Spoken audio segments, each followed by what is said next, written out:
The professional badminton men's singles scene is in a really weird situation right now, and in this video I'll explain why this could be a problem.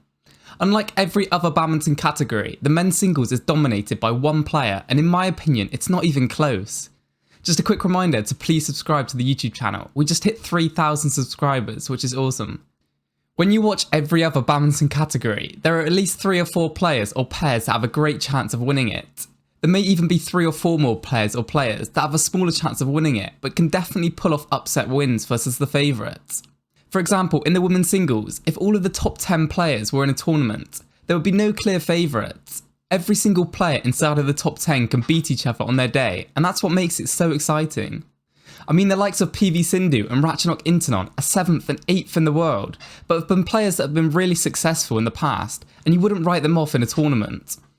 What I'm trying to say is that every game inside of the top 10 is very competitive. They can all beat each other, making the matches very fun to watch.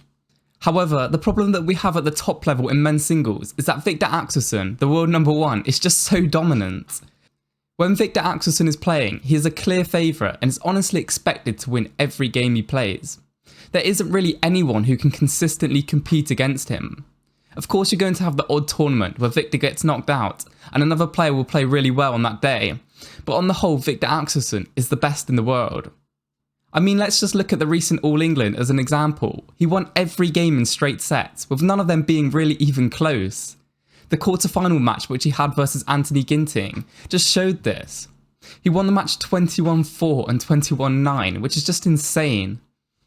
I know Ginting hasn't been playing great as of late, but that result is so one-sided. Even against Chao Tin Chen and Lakeisha Sen, who were playing well all tournament, were stopped in their tracks by Viktor. When you watch him play, it makes it so hard for his opponents to get shots past him. It forces them to play even tighter shots and try to go for more winners, when Viktor isn't giving them anything for free.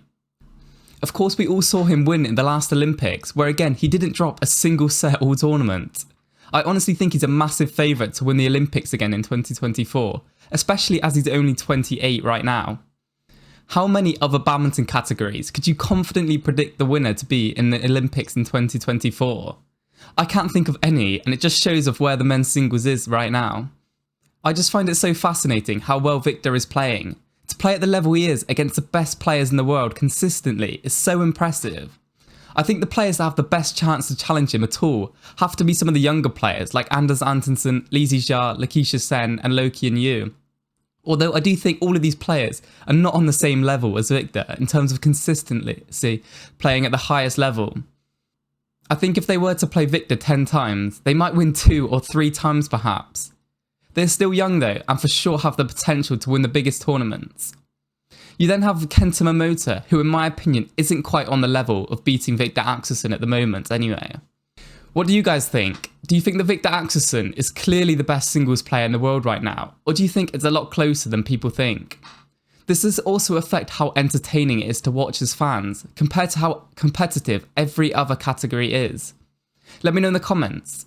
Please remember to subscribe to the channel and leave a like on the video. Thank you for watching and have an awesome day.